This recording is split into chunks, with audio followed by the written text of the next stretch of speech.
I am easily distracted and my instructor told me to try text mode. What is it, and where do I find it? Text mode is a reduced distraction way to view your page. Background images are removed and everything on the page is left justified. Click on the 3 lines to the left of the Listen tool.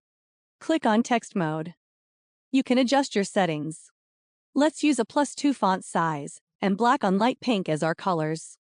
Use the diagonal arrow in the lower right corner to adjust the width of your text mode window.